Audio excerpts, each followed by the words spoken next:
What is up, everybody? Welcome to the Alliance Blog Podcast, a presentation of alliance-wrestling.com, your number one source for news and information for the National Wrestling Alliance. My name is Jay Cal, and I'm super excited about this one, guys. Of course, we do our interviews right here on the Alliance Blog each and every week. I like to try to find the wrestlers that you don't know.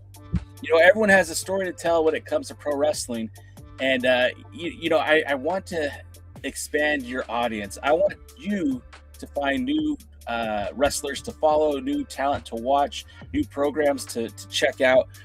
And this wrestler was presented to me from our friends over at Bajastars USA, the Lucha Libre company down in San Diego. And I had the fortune of watching Ninja Mack, who I was very familiar with, take on Rey Horus. Again, somebody I was very, very familiar with, to take on Ariel Van Gogh. Now, I don't even know what to call his style of wrestling, and we're going to ask him here momentarily. But if you're into high-flying wrestling, if you're into Lucha Libre dives and high-flying leaps and jumping off of basketball hoops, then my guest is 100% for you. Ariel Van Gogh, welcome to the Alliance Blog. How are you, sir? What's up, que pasa? I'm doing great. Alliance Blog, I like it already. Just got here, 20 seconds in. What an intro. Good job. I appreciate that. So, all right, first and foremost, I gotta tell you, I'm watching you. I'm watching Rey Horus. I'm watching Ninja Mack. And I'm familiar with both of those guys. And Ninja Mack can literally flip 26 times in a match, and it doesn't even look out of sorts. Rey Horus is one of the greatest luchadors wrestling on the independents right now. And I mean this in the nicest way possible. I never saw you before, but you instantly grabbed the Bajastars USA wrestling Lucha Libre fans' attention immediately. You grabbed it. You never let go. You did some of the craziest things I've seen in a wrestling match. First of all, what kind of style of wrestler are you? Because I wouldn't say you're like a genuine luchador, and I don't mean that as an insult, because I feel like you blend a couple of different styles when you're in the ring. And for sure, I think the term is called capoeira. Capoeira is a fighting style out of Brazil for sure. And I definitely incorporate. Let me start from the top. What kind of fighting style, what kind of in-ring style do I present? Do I have? First of all, I just love your descriptions and how you are trying to recount this Bajastars match to your audience, because that's exactly the type of reaction, that I love, when fans don't even know what to say in a good way, like when they don't even know how to describe what the experience that they just had seeing Ariel Van Gogh. And that's kind of always been my goal, to not just do the same thing you've already seen a million times.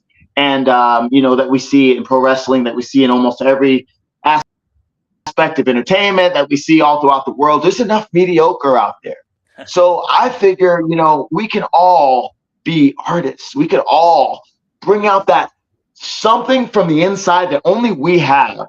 This podcast, for example, this is not just another podcast. What you bring to the table is a true art form. And that's what makes you an artist in the podcast space. You bring something that is truly unique that only you can bring. And I do that same thing in the ring. And, Ninja Mack is so freaking talented. And I considered him, a fellow aerial artist, just his background and tricking and things like that. And he has a true skill in the air. Rey Horus is fantastic and one of the cornerstones in Lucha Libre today.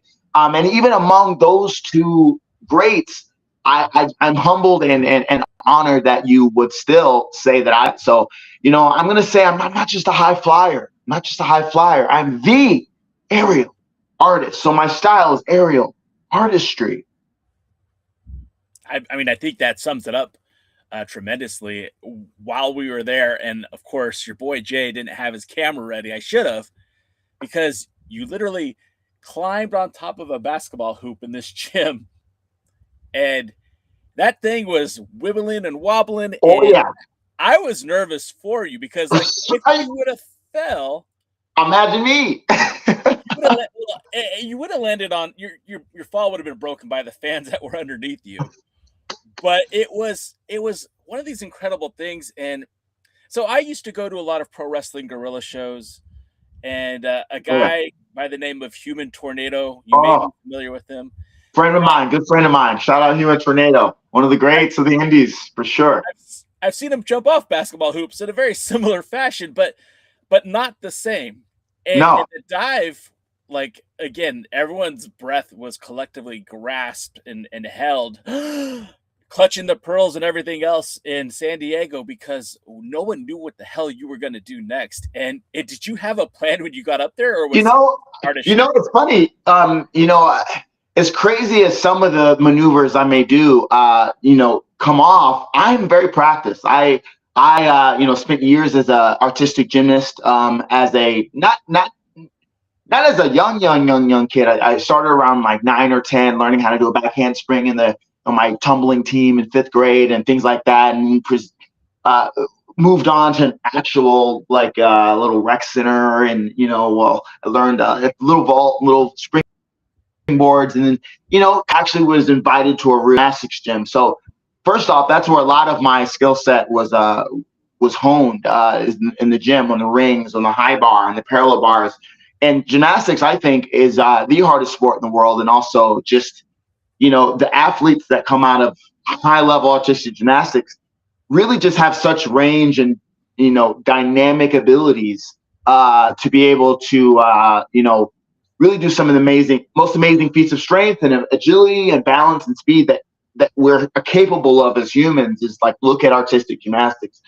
And as I left that world as a competitor and, discovered the world of pro wrestling, Rey Mysterio was my early influence. I'm sure a lot of people could say that, especially a lot of quote unquote high flyers, luchadors, but he's truly the king. And here he's retiring soon. It's a little sad, never going to have my match, but it's all good. But the point is, that gymnastics skill set has served me tremendously in the world of wrestling and the world of lucha libre, for moments just like that on that basketball goal. And that's not something I practiced that day. I didn't even get an opportunity to check the weight. Now I normally would, but it just so happened as the day goes on and stuff like that, when you get there, I always survey the arena, that we're in, and, see if there's something that I could use to my advantage. I love using the environment and things like that.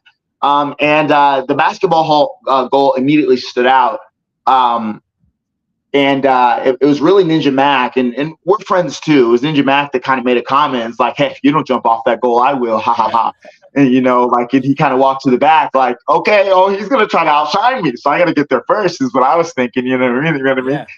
So as we kind of get over there, and this chaos starts erupting, and I kind of had a vague plan. I'm like, okay, I think if I could lure them out towards that side of the ring, maybe I can kind of finesse a position where I'm very good at thinking on the fly, and it just started breaking down. Before I know it, Rey Horus was throwing me into a chair, and it was completely out of my control at that point. But it got to a point where I was like, you know what? I think I can jump and get it. I think I can get it. And I broke free of my opponents, and I got up there. And when I got up on the rim, I could feel it, like the weight, my weight. But then it leveled out. I'm like, okay, so it's not going to break from this point, but I got to be careful how much pound per square inch that I put on this. Wow. Me knowing from gymnastics and the rings, I've broken grips just doing a swing from a handstand. I know how much gravity kind of accelerates. So I'm trying to get onto the top, and there's only nothing but the rim, and I realize my hands are in the wrong position. My hands are on this part of the rim, and there's like a circle. And if I'm trying to do a pullover, my hands need to be on the forward part of the rim. So I'm trying to do the pullover, and it's mid pullover, and I realized, like, oh, this is not going to work. And I think I almost fall at that point, and like you hear the creaking, and people, and I'm just like, is this where it's over? Is this where I just embarrass myself again? And I was just like, no, and I pull up again, and I somehow finesse my way up there. And then it was just such a relief to the point where it's like, oh, I forgot I still have to attack them. And then there you go, my handstand and boom, boom, boom. But that was going through my head the whole time. And the crazy thing about it is, because I was there live, the match before was initially supposed to be the main event, and I think they must have heard what you guys had in store and had in mind, and they said, nah, let these guys go last. And their match was pretty fun, and it was very violent and very chaotic and very much in the crowd.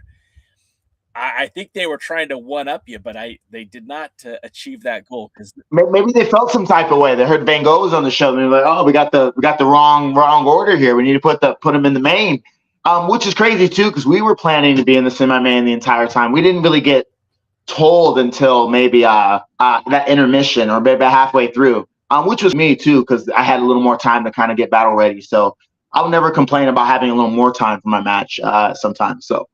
Yeah, it was cool. You know, Extreme Tiger was in that semi-main, and, you know, he's a big mentor of mine. Been in some battles with him recently in Mexico, down at No Borders, back in Chiakra, where I beat him to go on to win the Rey de Valladores in 2014. Seems like so long ago now. But yeah, we've been going in and out in our careers and touching bases. So it was really cool to be on the same card with him once again. And yeah, what a show, Bajastars.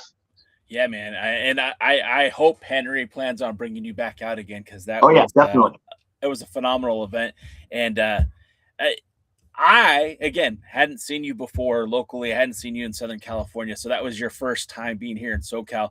But like, if there was still a pro wrestling guerrilla, this was your second time. I apologize. Yeah, I did a GCW Monster Bash show.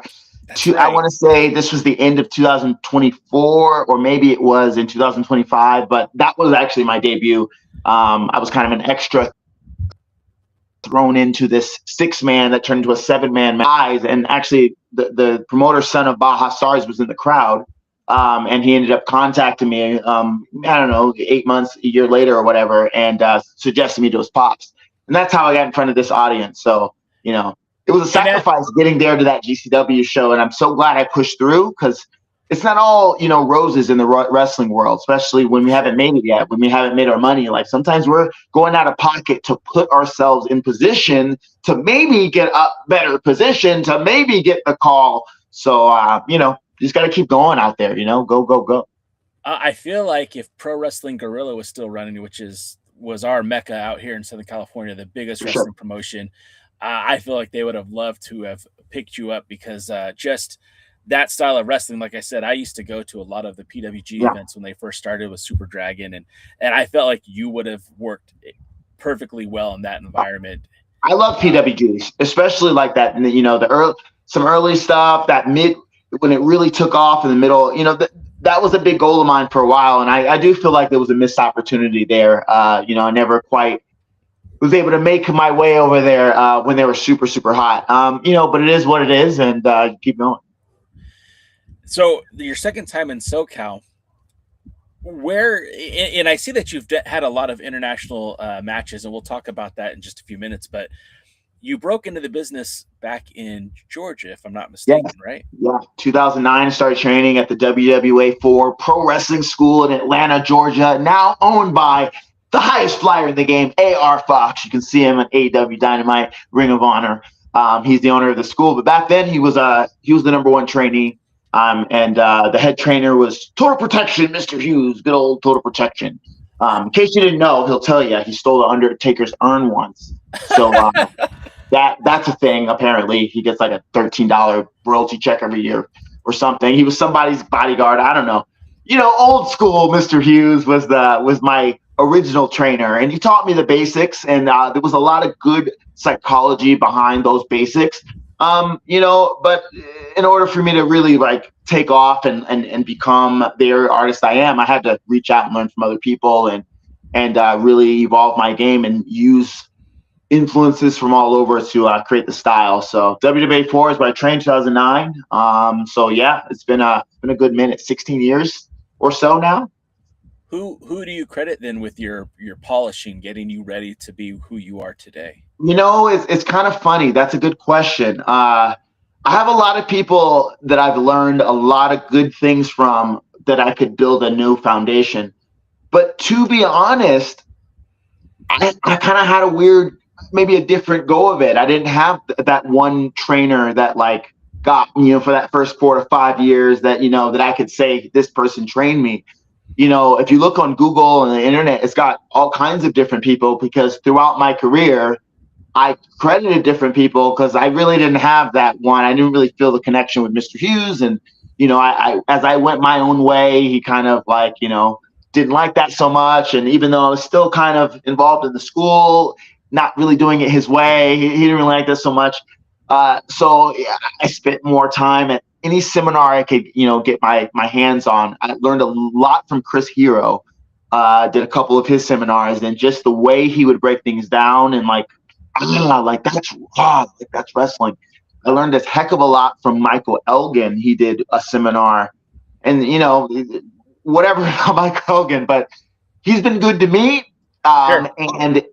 And I learned a lot from him. Even in the match we had, I was so green at the time. I think I hurt him. Like I kicked him way too hard in the eye or something where it was like, he was like, the fuck you do that for? And he didn't kill me. He gave me one stiff clothesline and chop, and then he moved on. And I was just like, wow, like he didn't, So anyway, Mike Quackenbush. Now, Mike Quackenbush, I never officially trained by, but I took 2 of his seminars and ended up working for him in Chiakra as Shinron for a number of years. And just being around this man, I call him one of our wrestling geniuses that we have. And just being around this guy and the way he runs his show and his psychology and things, even though he's a very weird, quirky individual, especially back then. I gotta say and then I gotta mention Aaron Fox as well. He was he was kind of like the main student back then. He was like the guy, WA4 champ and stuff, the main guy with, that was doing things at the school and going out and having some success in the indies and coming back to the school and sharing his experiences. Jonathan Gresham was a big influence. He's also from our school, and this guy brought me aside. Like I would go bug him and ask him, "Hey, can you teach me something?" Frustrated, and he would take his time from his valuable time and show me some cool ass shit. So to sum it up, maybe Air Fox, huge influence, more mentor. Gresham, a lot of the mechanics early days, and I continue to consult him in my career for certain things. He's more of a hands-off kind of mentor nowadays. Quackenbush is up there, and I would just say sprinkling a little Chris Hero and Michael Elgin as far as the teacher figures that I could say had a direct influence on me. That is such an eclectic mix of talent and for sure. Guys who've specialized in many different styles of wrestling. I mean, I wouldn't think of Michael Elgin could teach a high flyer like yourself much, but I've never stepped into the ring myself, so what do I know? He knows wrestling. Jonathan Gresham, phenomenal mat technician. Chris Hero, phenomenal mat technician, a hell of a striker. AR Fox, a high flying guy. Quackenbush, and I don't mean to just say a high flying guy, but I mean, that's predominantly what you see in an AR Fox match. And so, high flyer in the game, yeah. No, I mean, it's such an eclectic mix of talent, and I think that speaks volume. Again, we talk about aerial artistry. I don't think you could become who you are with just one trainer, just one style, because you do blend so much all into one act, I guess, one style. And I think that's part of the success, man. A lot of wrestlers get caught in doing the same thing as their peers over and over. How many cutters do you see on a show? How many destroyers do you see on a show? How many? No, I love a drop kick, and I do a drop kick too. But how do we need to see 7 drop kicks every match? How many toe pick on helos? Like, it's almost getting to the point. Not almost. It has gotten to the point in the last, I don't know, almost decade where it's almost comical. And, and it's also frustrating because a lot of it still works. You know what I mean? Yeah. A lot of it still works. The crowd still pops.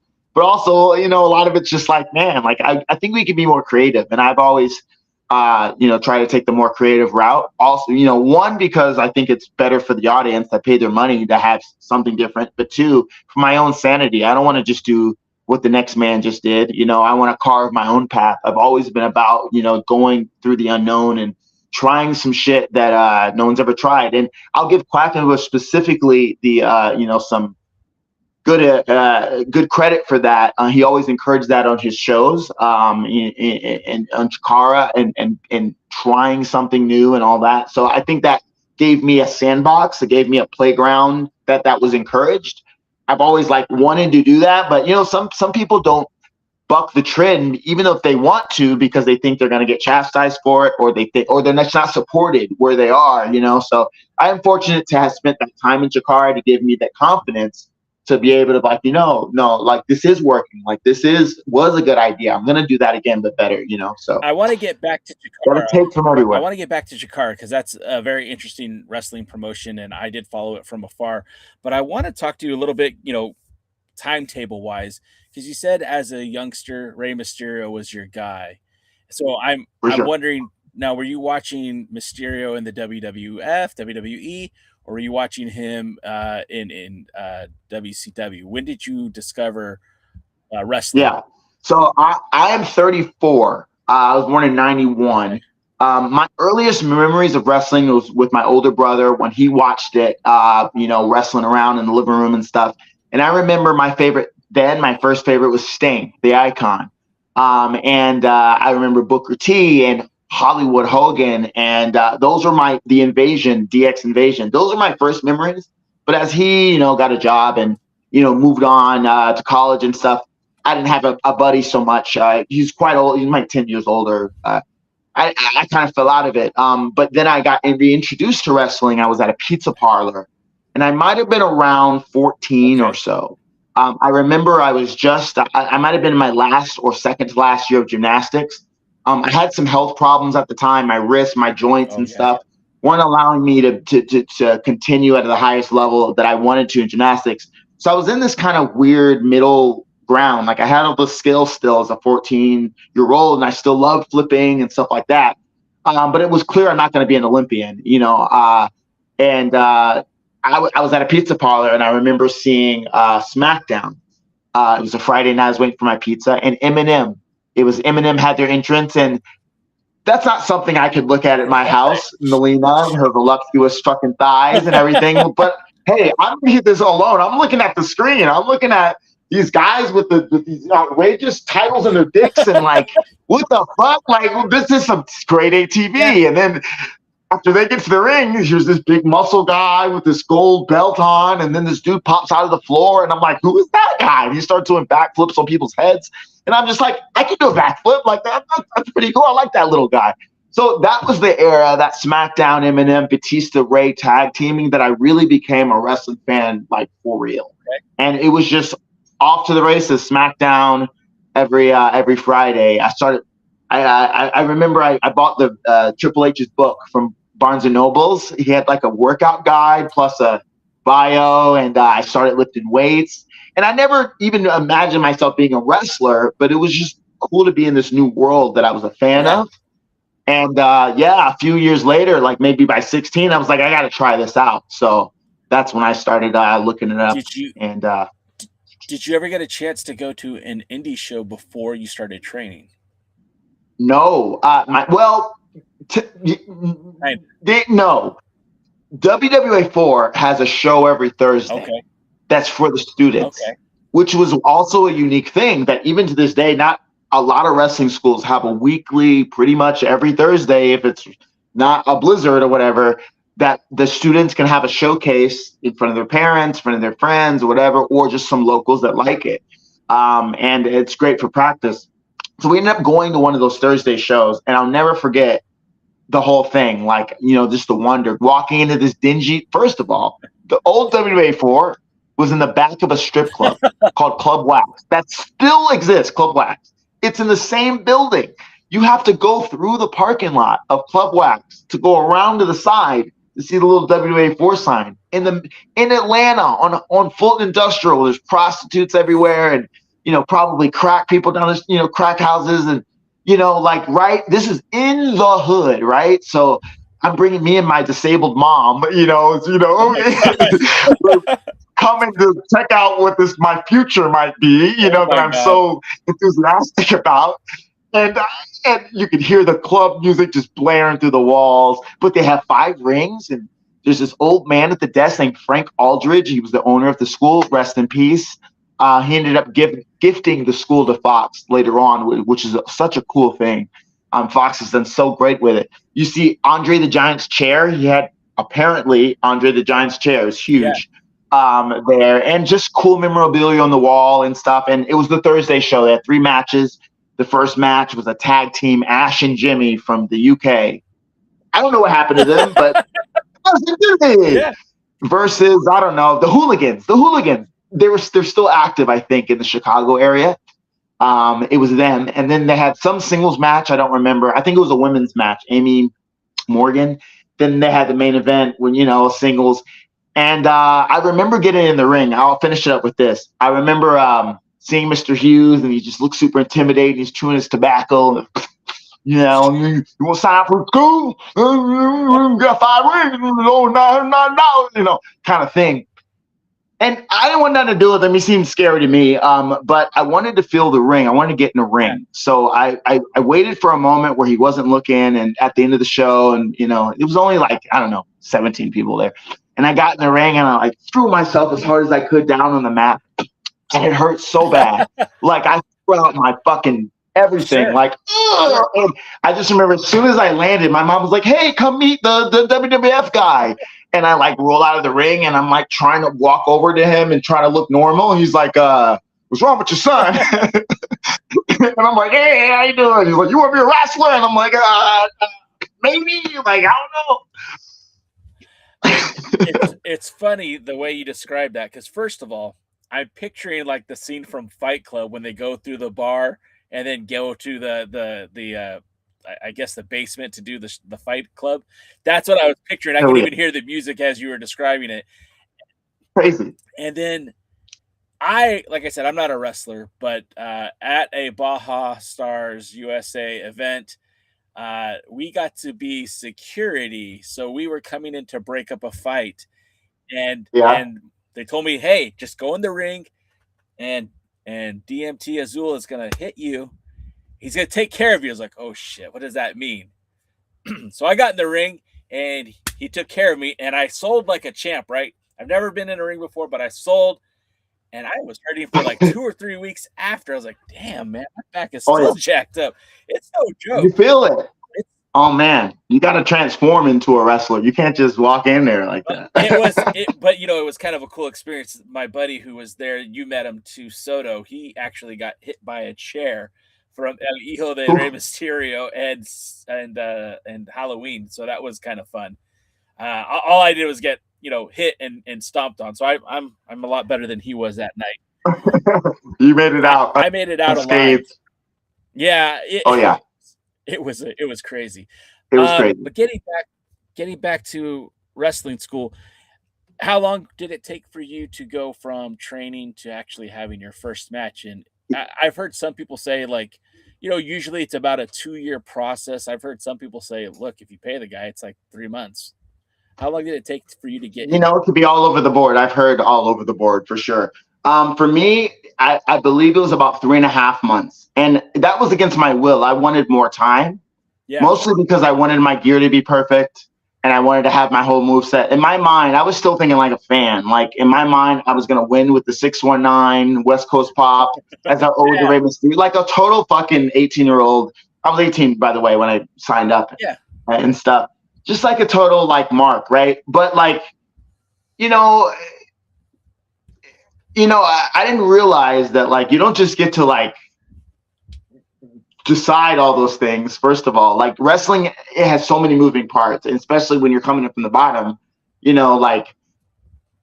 So I was getting pretty good with decent with the training.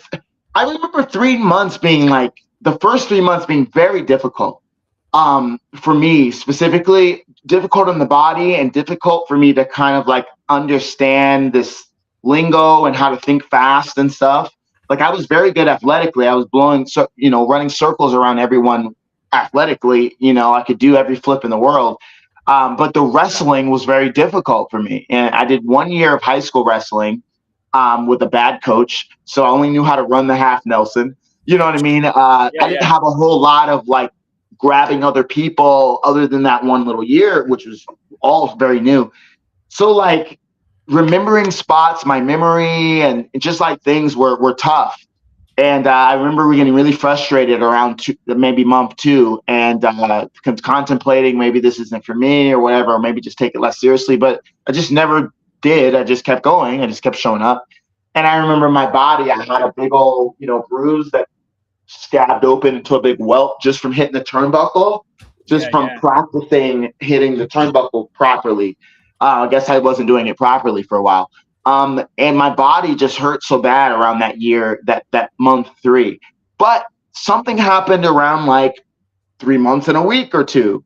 And my body kind of got used to it and bumps didn't hurt as much anymore. And I kind of was remembering the sequences. And we ended up having a practice match at practice. Me and Fox had a practice match.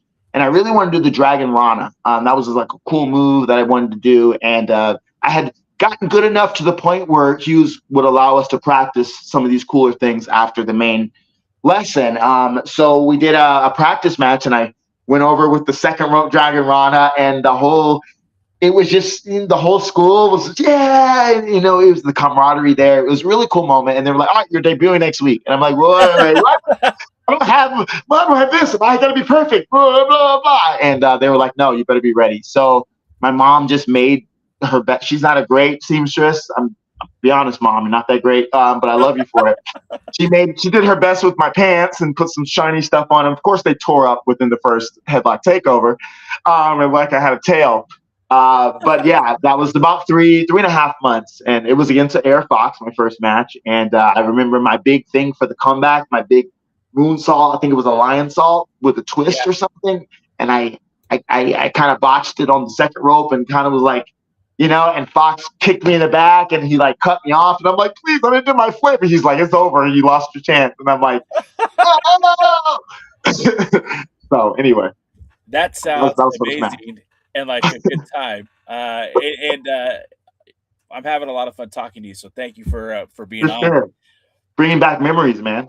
Yeah, for sure. And so again, coming from Georgia. And I understand that you were watching SmackDown, so a lot of the history of pro wrestling you kind of missed because Georgia was a hotbed for pro wrestling. Yeah, the National Wrestling Alliance, of course, was very big there. Oh yeah, deep down there. And it's kind of like, to me, I think it's cool that if you're from Georgia and you got to wrestle in an NWA ring. Now, obviously, you weren't there or sharing a ring with Ric Flair or Arn Anderson or anything like that. But, the NWA is the oldest sanctioning body of professional wrestling, and they've been around since 1948, and they're still around today. And you got to share the ring with a couple of guys that I've actually interviewed before, like Chase Owens, the former NWA World Junior Heavyweight Champion. I challenged for the NWA World Junior Heavyweight Championship. I saw that. Yeah, that was a crazy match. And first of all, tell me what your thoughts, because for those who don't remember, Chase Owens at one point was considered the crown jewel of the NWA. He was one of the hottest rising stars for the National Wrestling Alliance. And during the NWA partnership with New Japan Pro Wrestling, started getting dates with New Japan Pro Wrestling and eventually becoming a full-time New Japan Pro wrestler. And I would imagine that early into your career, seeing a guy go from working these regular Smoky Mountain events and then going on to New Japan Pro Wrestling could be kind of inspiring. Did you have a good relationship with Chase Owens? Yeah, Chase is so fucking good. First of all, I don't know if I can curse here. Sorry, I should have asked you that. But Chase is such a damn good wrestler. Let me just tell you that.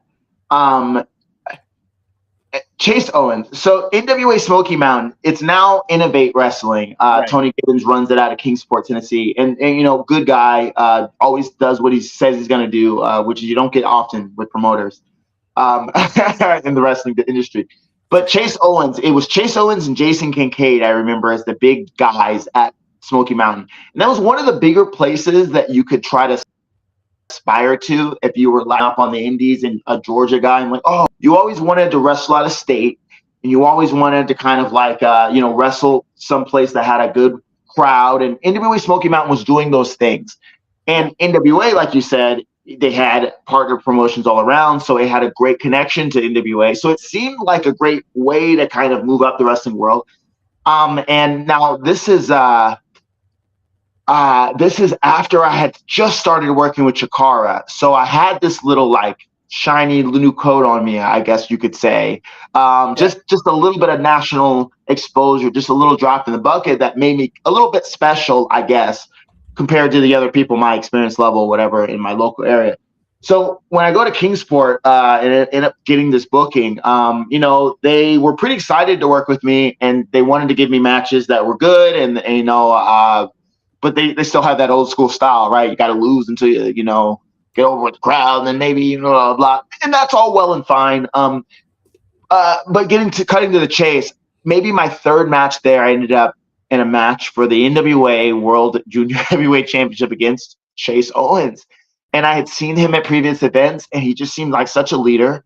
I had heard that he was undefeated for like 5 years or held the title for some crazy amount of time, maybe 4 years. And, and he was someone that I was like, I could only imagine being that good, him and Jason specifically at the time. And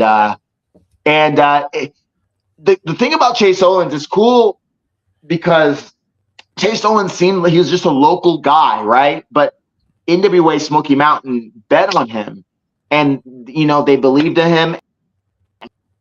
And gave him, and he was as good as they said. Because of the NWA connection, I don't know how long they had that connection before he was there after, but he became heads and shoulders the best there was. So it made sense for him to be the Junior Heavyweight champion, and that's a title like I would love to have. Like that's something I remember reading about PWI, and like, oh, that's so super cool that this seems so close to me. Like I can touch the guy. Like what? Like this wrestling thing is pretty cool. Chase is great. And I don't remember much of that match, to be honest. This is only a few years into my career. I was nowhere near a ring general or could even put a match together from start to finish. I'll be honest with you, and he wrestled circles around me. But he made me look good as well. And, I just remember having a good time with it, and people saying it was a cool match. So I don't talk to him often nowadays. It's been quite a while, but I hope he's well. And thanks for teaching me the things that you did just by your presence and your example, Chase Owens. Shout out. It's funny you mentioned Jason Kincaid, and in the same breath, both those guys were really good at the same time. Jason Kincaid recently announced he's calling it a career, but just real quick.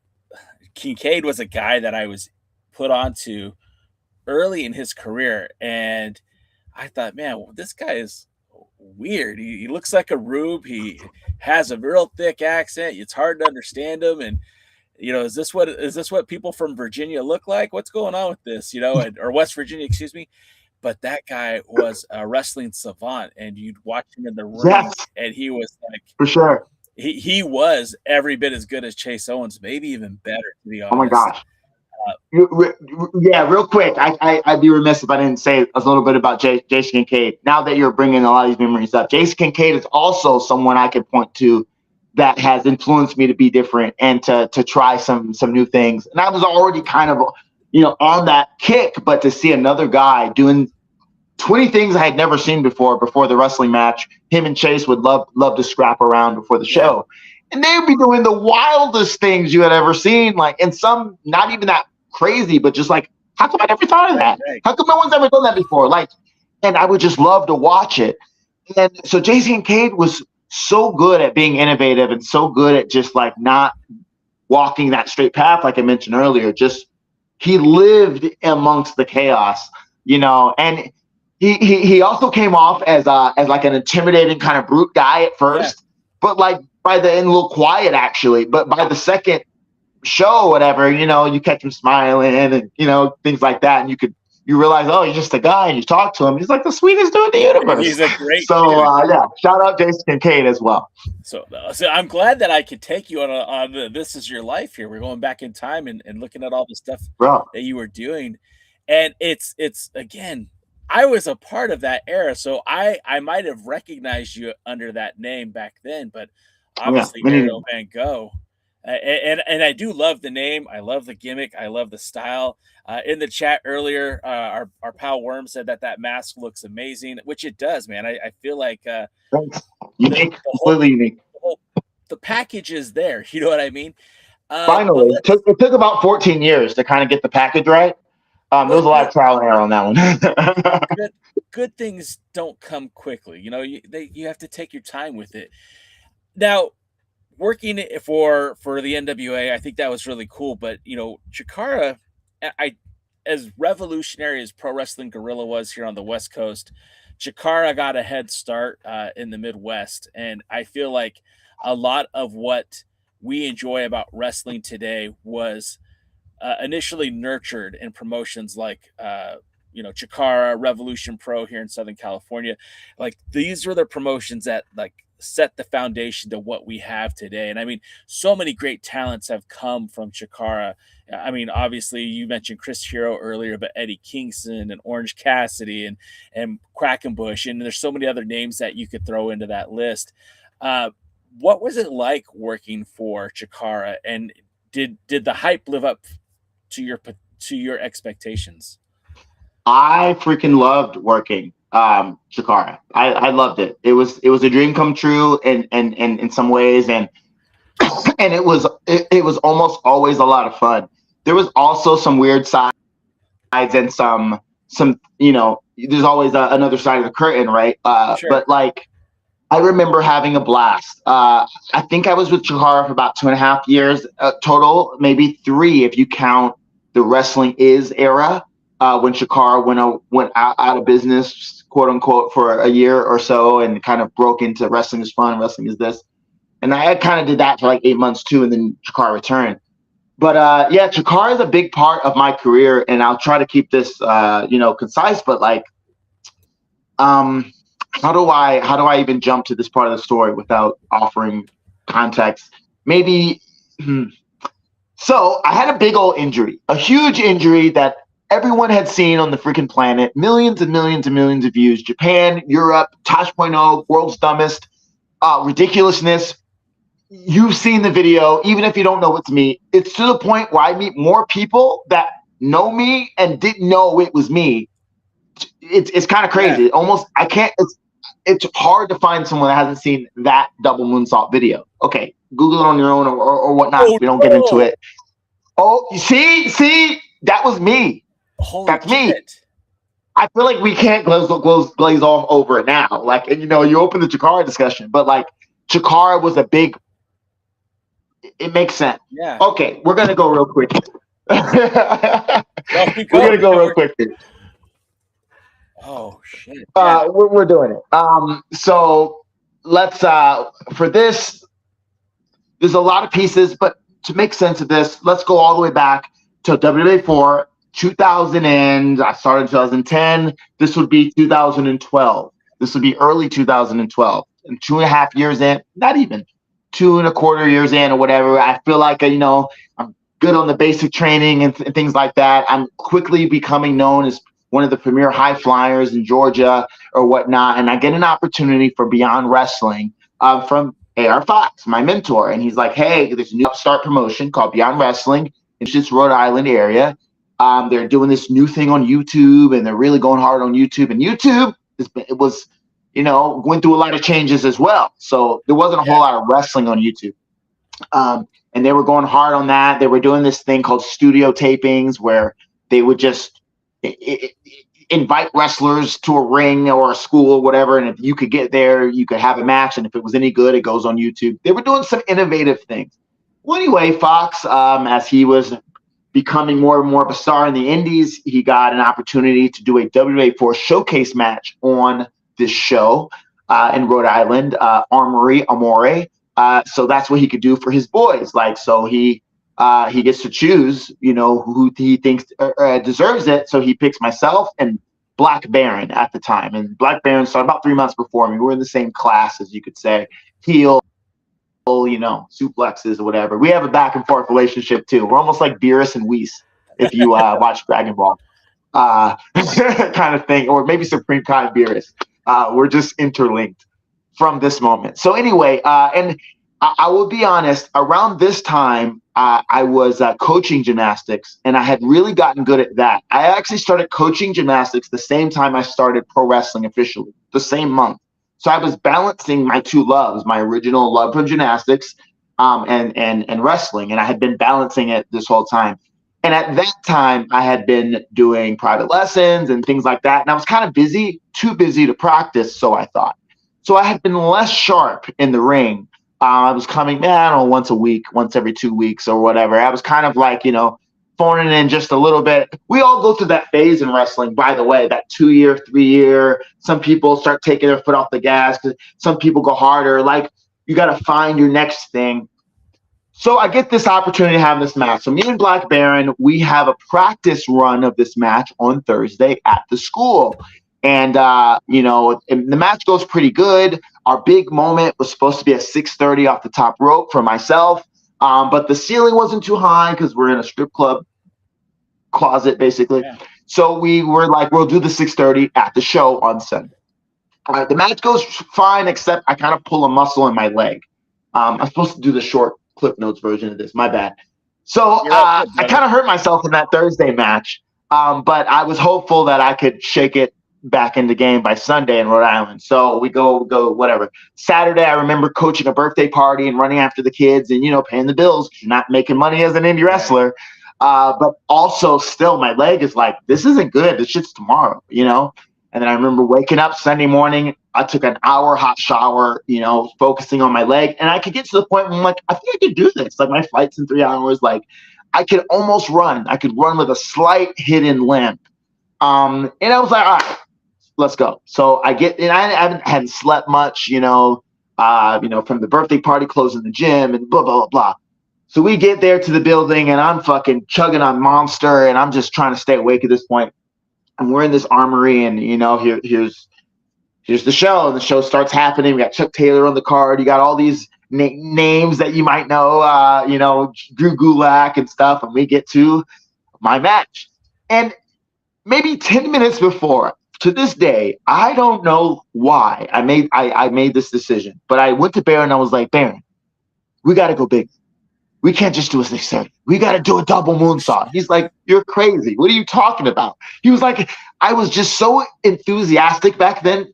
I was just so like, ooh, shiny things back then in wrestling where I was fascinated by the double moonsault, by Ricochet and Jack Evans and stuff like that. And me as a gymnast, I'm like, I can actually do that. Like, you know what I mean? Like, I can't do that off the rings. I can do it off the bars. And things like that. So to me, it didn't seem that much of a leap. However, I'd never done it in a wrestling ring, especially at the end of a match. Big difference. So he was like, all right, if you want to, if you want to do this. So we go out and we start having a match. Early in the match, recklessly, he threw me into the ring post and I got a shoulder contusion. I found out later, but my shoulder was hurt also. I don't know how much of these little injuries added up to the big incident, but they had to have affected it.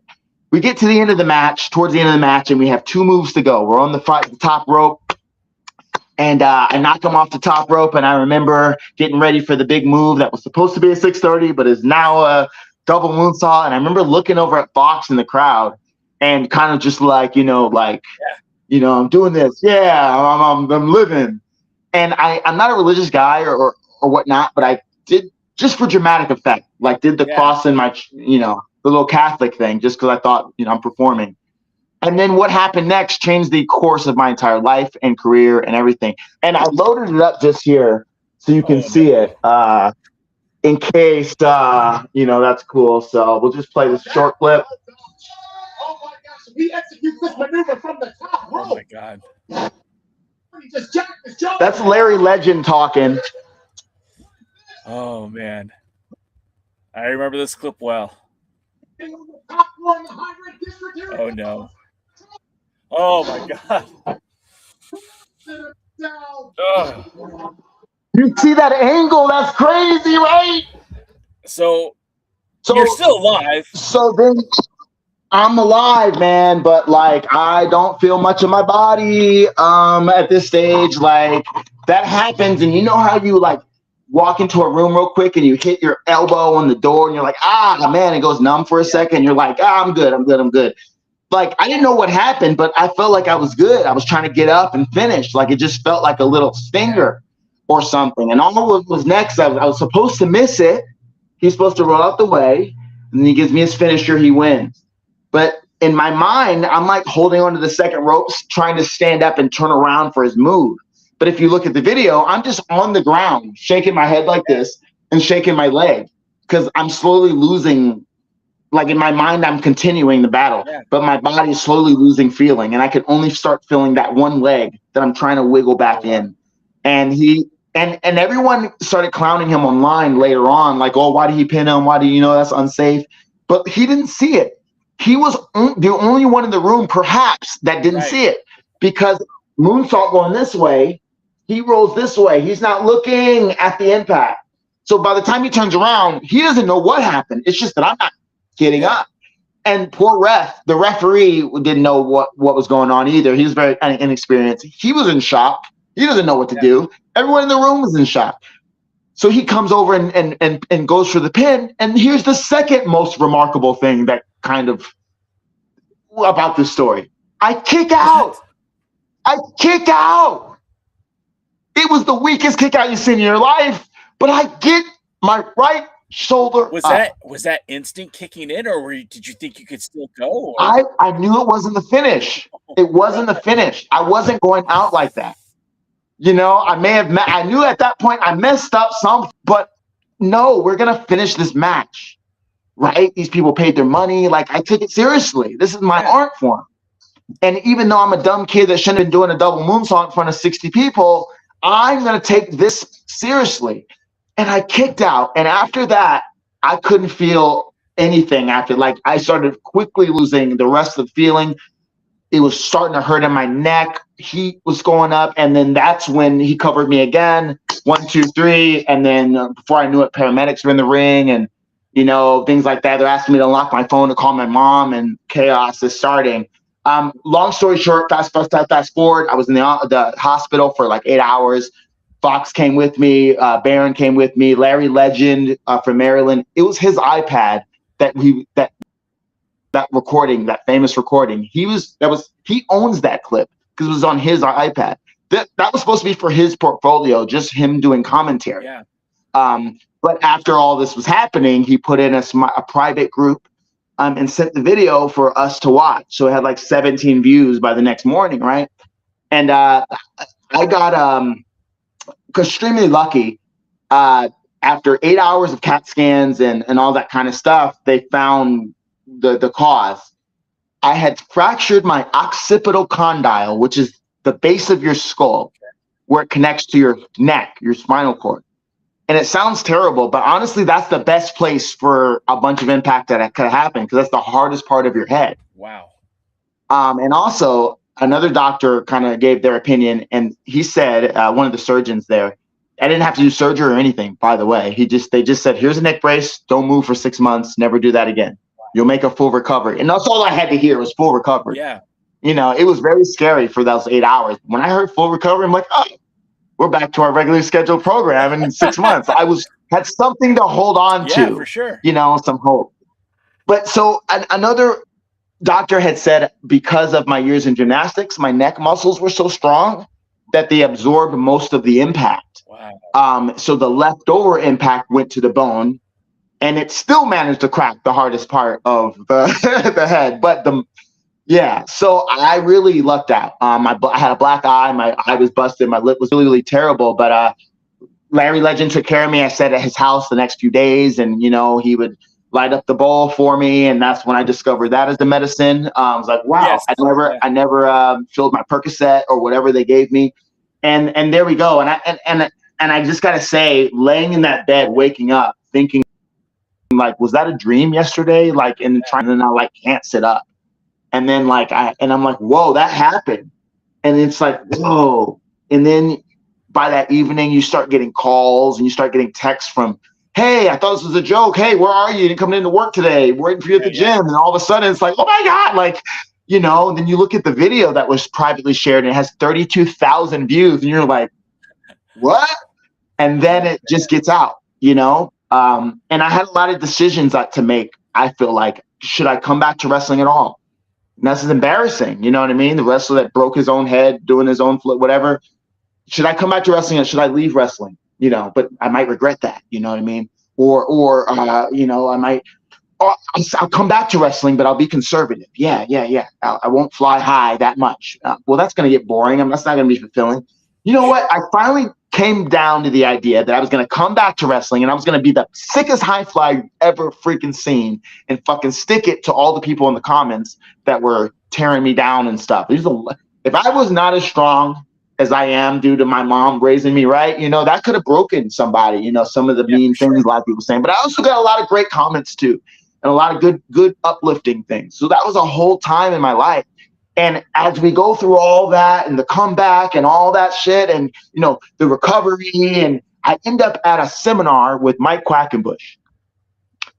That was a joint Beyond Wrestling thing, like a studio taping. Yeah. And the cool thing about this is Mike Quackenbush was going to watch the matches. So if he liked you, maybe you could get a chance to get booked for Chiakra. Now, I didn't know this at the time. No one knew this. It was almost impossible to get into Chiakra that way.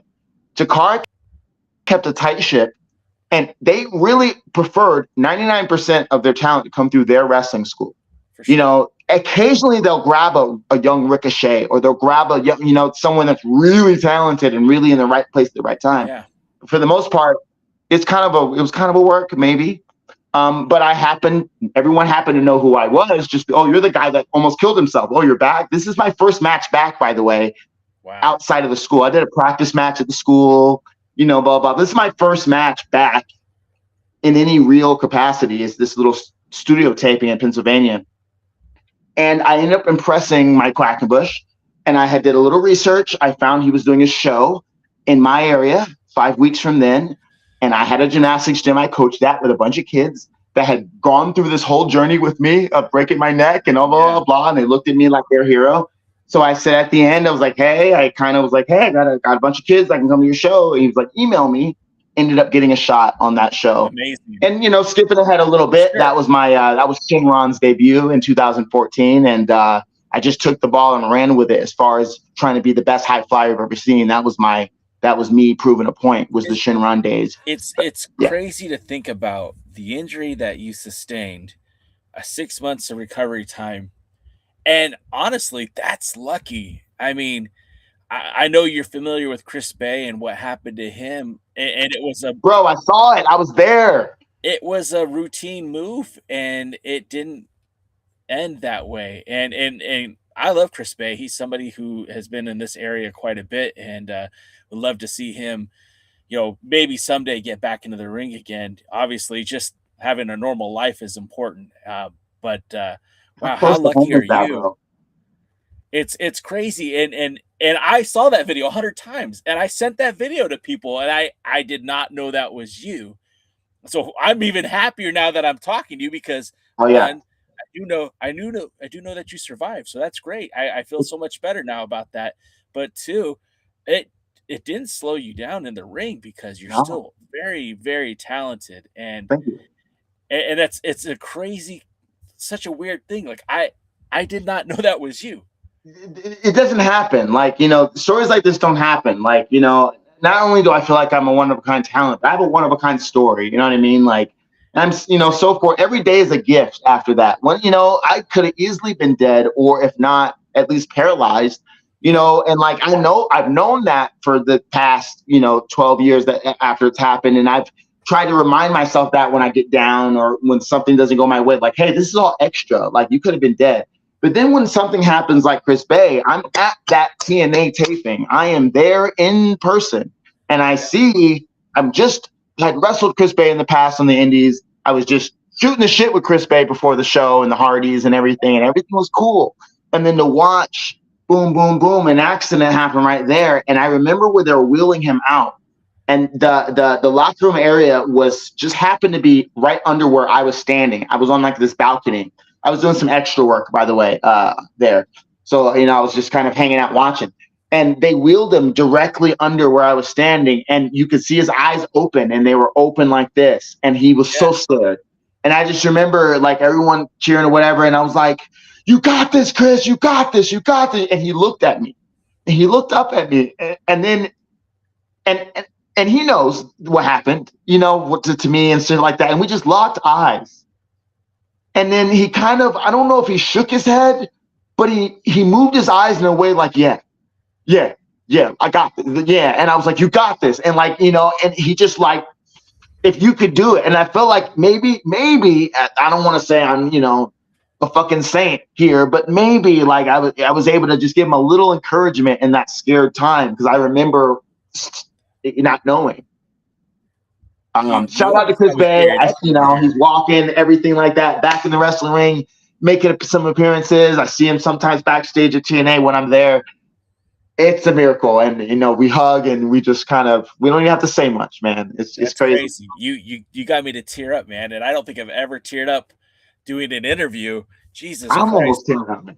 What a crazy set of circumstances, and we've been talking for an hour. We didn't even get to your international stuff, and if you have a little bit more time, I'd like to keep you on a little bit longer. If I understand, but God, that's such a crazy story. And then for you to be there during Chris Bay's, freak accident, that I don't believe in God, and that I don't. Maybe I'll get canceled now on my podcast, but something obviously put you in that place at that time, and I think that's pretty cool that you were there for it. So that's amazing, man. Double D's in the chat, and he just put up the 2 hearts because it's just such a crazy set of circumstances. Okay, so when you came to Bajastars USA, you had a championship belt.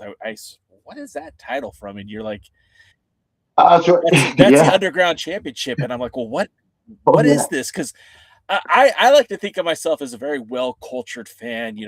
I've been to the UK. I've watched Rev Pro. I've been to Mexico City to see CMLL. I'm in Tijuana every other weekend to watch the Crash or AAA. But this was something that I'm not familiar with a lot of the Lucha Libre in South America, Central America. So tell me, first of all, you're in Chiakra, you're doing your thing, and now you're wrestling internationally. Tell me what's the transition? How does this happen? Yeah, another thing that doesn't really that's not necessarily replicatable, that just kind of, we all have our own path sometimes. Just things happen, and it's just how you respond. This is the Underground Championship of EWF Brazil down in Porto Alegre, Brazil. Been the champion since May 2004. Defend it as often as I can. The underground division, what it means to me is giving a chance to the wrestlers on the underground, the people that sometimes might get a little passed up by the greater powers that be. I understand what that's like in my career. I've been wrestling on some of the biggest stages and some of the smallest stages, all in between. I feel like, I kind of represent the spirit of the underground here in pro wrestling. Yeah. So that's a little bit about that. Going back to defend this bad boy. But going back to South America, this is actually my fourth South American Championship international title. Going back to Chiakra, so I started really making waves for myself as one of the premier high flyers on the Indies in 2014, 2015, a lot through Chiakra and through Beyond Wrestling, who by that time had really built their platform up. They were having shows with 400 people, 500 people, really getting a lot of attention on YouTube. Drew Cordero is the promoter there, and long been one of the good promoters, I would say, in life. And I could call him a friend for quite a long time in wrestling. We got to get back to talking like we used to. But Drew Cordero, I can only say good things about. So Shinron was kind of having this runaway year, this banner year, and part of the reason for that is a match I had with AR Fox, the aforementioned, back in 2014, February. Feeding frenzy at Fat Music Hall in Providence, Rhode Island. A little little known wrestler named the Spirit Dragon Shinron pinned the hottest high flyer in the game, the Chile Lucha Libre All-Stars International Champion, AR Fox, to become the new champion. What the fuck? So AR Fox, somehow through this time of me trying to come back from my neck injury and stuff like that, a little promotion in Chile contacted AR Fox and said, hey, we really like you. And we're trying to be a part of the international conversation, basically. Like in a nutshell, we're disconnected down here in Chile. No one's ever heard of us. Wrestling here is hard to like make it on a national stage. And you could times that by all these little countries. And so imagine trying to make it from Zimbabwe. Imagine trying to make it, you know what I mean? Like we're so lucky here in the US, here in Japan, here in Europe, to have unlimited wrestling schools and a way to get there and means to do it. And we got WB looking at, though we got the ID program. There's many ways to tackle it, but in a place like, Bolivia, a place like Peru, a place like Chile, especially at the time, that wasn't a thing. And they were trying to change that. And I'm telling you some things as I learned through my career, some of the context, but, so a lot of the older heads in Chile they felt like wrestling was going to die in their country, so they wanted to reach out. So let me fast forward. They invited Fox to come join their international tournament for this new belt that they're having, and he won it. So he comes back to the school with this weird looking, very paper thin looking pentagonal silver championship. Like, first of all, who bought this on Temu? Like, like it was like a wish title, but it said Chile on it, Lucha Libre, and it was like the coolest thing. To me, I thought it was the coolest thing because no one else had a title like this. Okay, so after I had recovered from my neck injury, around that time, Fox had moved back to Connecticut with his family, be with his grandma and things like that. I had also decided I wanted to be the best high flyer I could be, so I decided to ask him if I could move in with him and be in the Northeast where most of the wrestling was popping at that time, because in the South it wasn't really happening for me. I was stuck doing NWA Action against Crew Jones and making $15 and be getting treated poorly because it's a whole brotherhood and you got to be all the brothers or champions. Okay, fast forward. Sure. So Fox has this title and he goes back to Chile again. He has it for over a year. And he's also the CZW Wired champion. He's also the Dragon Gate USA tag team champion. He's just killing it. And at the time, I'm living with him. I'm going with him to shows, to CZW, things like that, trying to get on, just trying to set up the ring, doing whatever I can. Right. I'm in between Beyond Wrestling and Chiakra. And DJ Hyde, never really told this story so much publicly, but DJ Hyde, is the owner of CZW. I hear he's a real studious, upright individual, but he was giving me the runaround. It was like everyone was like, put this guy on. Masada was like, dude, hire Shinra. Like come on, like you're looking for, like it was to the point where I was backstage at so many CZW shows but never debuted, but I knew all the politics. I knew everything that was going on, and for some reason he kept giving me the runaround. Beyond Wrestling was working with CZW at the time too, with studio taping. So there was many times that we had a studio taping where I'm wrestling and DJ's there and Drew's there and everyone's like, oh, Shinran killed it. And DJ's still like, Now, CZW and Chiakra had some issues, and maybe that was one of the main things, but also it was his ego. So by the time I realized, I'm not going to get anywhere with CZW. This guy's wasting my time. This guy's trying to embarrass me and humiliate me. And I remember going to the show that I realized this, was right before CZW Best of the Best that year. And Best of the Best, one of the big shows. Fox was in the main event for the CZW World Title. But also the same weekend he wrestles me for the CLO title. Now, a month before this, I'm sorry, I'm skipping around a bit as I remember, but a month before this, we had a match at a Beyond Wrestling studio taping. The same weekend I wrestled Michael Elgin, actually. Air Fox versus Shinran. It was, I had shiny new gear or whatever. And, it was, that match put me on the map. Yeah. Basically. Even though he was just about to go to Chile. I got to defend this thing. I don't really defend it. Let me defend it against you. So he defended against me. And we had a pretty good match. And that was that. He goes back to Chile, and I go throughout my week. He comes back from Chile and he says, "Hey, I told those guys about you, and I told them that you were an Olympic gymnast." I'm like, "That's not true, but appreciate it." He was like, I don't know, something about Olympic gymnastics. And I gave him your number. Maybe they'll call you, maybe not. I was like, "Oh, okay." Well, I got a call from an international number a couple days later.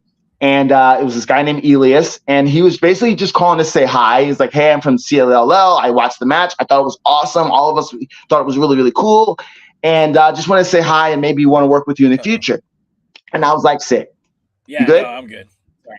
And I was like, "Sick, cool." And we had a nice little talk as I was walking to the train station to get to one of my other bookings.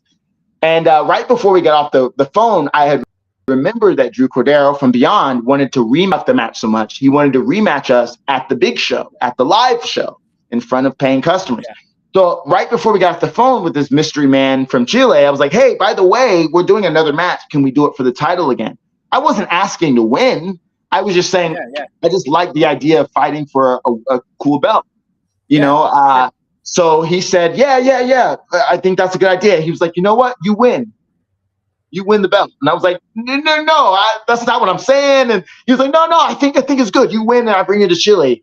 And I was like, "What?" So I get home and I'm like, "Hey, Fox, I heard, do you know this guy?" He's like, "Yeah, I know him." And I was like, I told him what happened. I was like, he says, I'm gonna win. I didn't ask for it. And he was like, "Sick." Like, he was totally like, "Cool."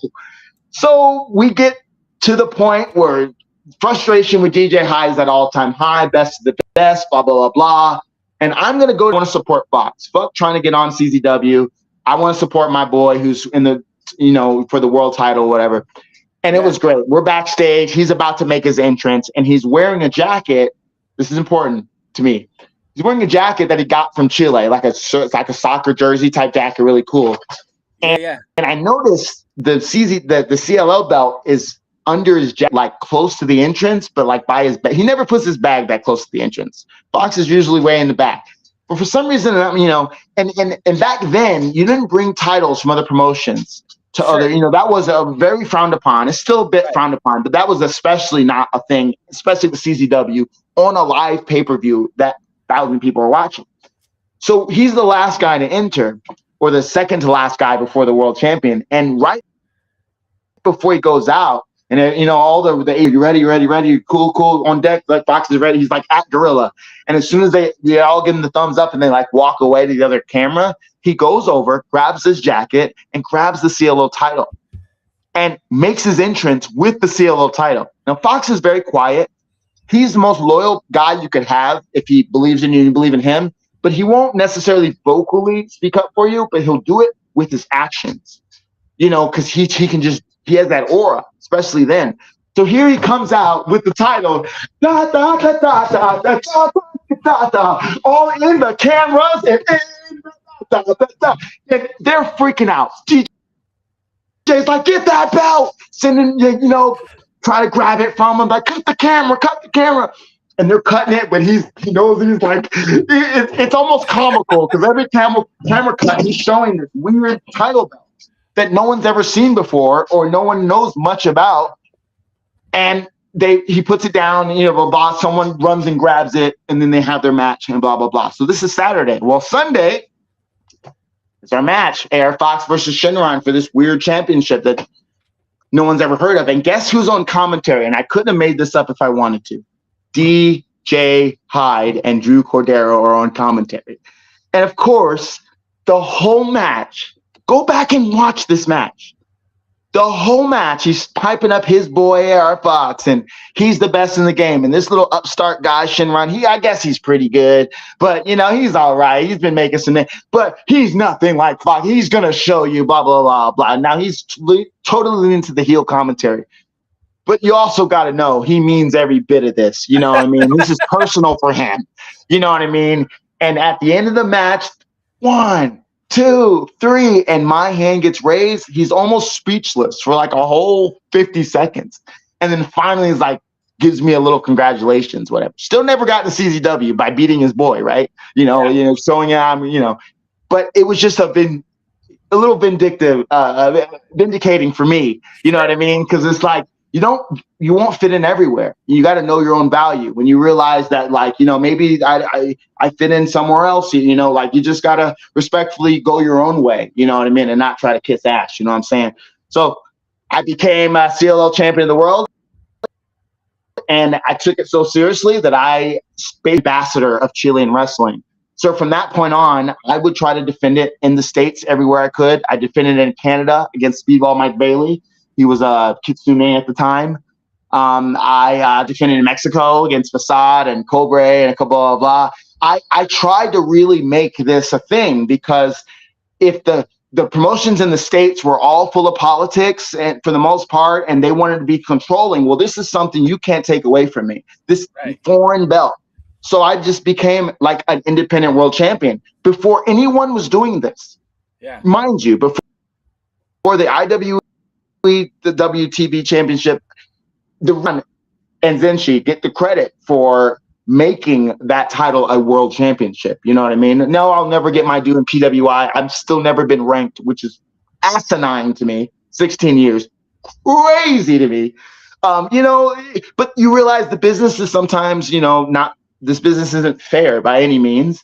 And that's okay. Like, that's just how it is. You gotta find your own way and be happy with what you do as an artist. So wrapping that up. Sorry if I'm a little long-winded, guys. No, these are great stories, and it's like, man, I would like to have you on for like another 3 hours, but I can't do that to you, and honestly, I can't do that to myself either. I want to ask you two questions. One, sure. Where are you living these days? What part of the country are you in? I'm in Atlanta, Georgia. Okay, so you are in Georgia. Okay, yeah. I'm just taking mental notes here. And for sure. Obviously, we're right around the corner for WrestleMania. All the stars, all the shine is going to be in Las Vegas. Mm-hmm. You have plans to be a part of? I'll be there. So check me out on Saturday, 7:30 p.m. at Mall Mania, the Mile High Club. Myself and I'm excited to work with teaming up in a tag team gauntlet. So that'll be Saturday. You'll probably catch me in the GCW Clusterfuck at midnight. That's my once a year GCW booking. I've been regulated to once a year. I'm not sure what's going on with that. If anybody could let me know why GCW is not booking me, that would be wonderful. Because I like GCW. I don't get why I'm not there. I'd love to be a part. So anyway, I'll be doing those two things, and I'm open for some more bookings. I got some other things that are in the works, but nothing happens until the bell rings. So we'll see you in Vegas. Well, that's awesome. I'm very much looking forward to you being out there for a WrestleMania weekend with all the events that are happening. I hope a lot of people are paying attention to, Ariel Van Gogh, because this story is a fucking awesome story, and it's got to get out there more. And thank you so much for having me on to be able to talk about this. Appreciate it. I'm hoping this isn't the last time, because I do like having repeat guests, and I would like to talk to you again in the near future. But man, it was such a privilege talking to you again. Followed you at Bajastars USA, and now I've learned so much more about you tonight. I hope the audience who's been watching has taken note and will follow you on social media. All of your socials are listed in the video description, but on Facebook, on X, on Instagram, on YouTube, Ariel Van Gogh. Did I miss any? Are you on TikTok? Are you doing dances on TikTok yet? I have TikTok. I haven't uploaded since I was in Argentina last, to be honest. There's a cool laundry video that I tried. I can't be everywhere. To be honest, I'm a big introvert under this mask. So it's always been tough for me to do the work as far as staying connected. And my career's probably suffered because of that, to be honest. I need to be posting way more. I have so much to share with the world that I need to share and that I will share. So, start with those socials. I do want to shout out LuchaWare, my baby. Basically, long story short, we take, some of the coolest, most unique artists that I've met throughout my travels, and I pair them with some of the coolest, most unique independent wrestlers that I know, and we get together and make sick merch for them. Not just merch, we call it wearable art. So if you check out luchaware.shop, that's where you can shop and see merch from wrestlers all over the world, some you've never heard of, a lot in Bolivia, Peru, Chile, United States, all over. We got Zeta Zhang. We got Alex Hammerstone right here, made by Jack Purcell. We got Facade, Myron Reed, a lot that you have heard of. And we've been in the game since the pandemic, since 2000, off and on as I try to manage another ball in the air with my career. However, in April 1st, we are doing a relaunch. So you can check out the site now as I continue to work on it. But April 1st is the official relaunch. You can get all kinds of stuff. We're doing a big sale. So please support us and keep supporting indie wrestling. We're trying to grow and build those bridges in the lucha economy. So no matter where you're from, if you're from somewhere like, Madagascar and you want to be a wrestler, we're trying to build some type of platform and some type of bridge where you can have a say too. And we're called the League of Luchadores. All the luchadors that are involved in this global phenomenon, the LOL. And you can support us at luchaware.shop. You are definitely coming back on. I demand it. Because that's... I'm too good, guys. I'm too good. Why am I not signed yet? Too good. That's a whole hour conversation right there, the lucha economy. Jeez. Hey, make sure you guys give them a follow. Go subscribe to the YouTube channel. I'll be doing that as well. Best of luck in 2 weeks when you're out in Vegas. And I'm going to be floating your name out here in SoCal. I'm going to try to get you somewhere. I mean, let's do it. Henry's already got you out here once, but we'll try to get you again. Hey, Yeah. I think I'm coming back to Baja in like August or September. And rumor has it might be against Ninja Mack 1-on-1 if he's available and not at Super Juniors. So we'll see. And if he's not available, then we're going to find equally awesome banger for you guys. But I will be back in SoCal. That's awesome. And they're in the chat, they're saying, found you on Instagram. Come down to PW225. We will love put it out there. Again, thank you so much for your time. Have a great evening, and we will be in touch very, very soon. I appreciate it. See you guys, everybody. I am the aerial artist, Ariel Van Gogh, and you can't stop me. And for my own giggles, could you just say you're Ariel Van Gogh, and this is the Alliance blog? Hell yeah! With my, I'm gonna make you the camera. I'm gonna get out of the view. There it is, the Alliance blog. Wait. I'm the aerial artiste, Ariel Van Gogh, and this is the Alliance blog. You can't stop. Let's go. Awesome. How's that one? That was great. All right. Thank you so much. And now the closing for everyone else at home. Thank you so much, and we'll see you at the matches. Thanks for joining the stream. This has been a presentation of Alliance-Wrestling.com. We genuinely appreciate your support. Would you consider subscribing so you'll never miss a future episode? I'd also like to remind you we do a live stream every Tuesday at 5 p.m. before NWA Power. You can find us on social media at The Alliance Blog. And until next time, we are The Alliance.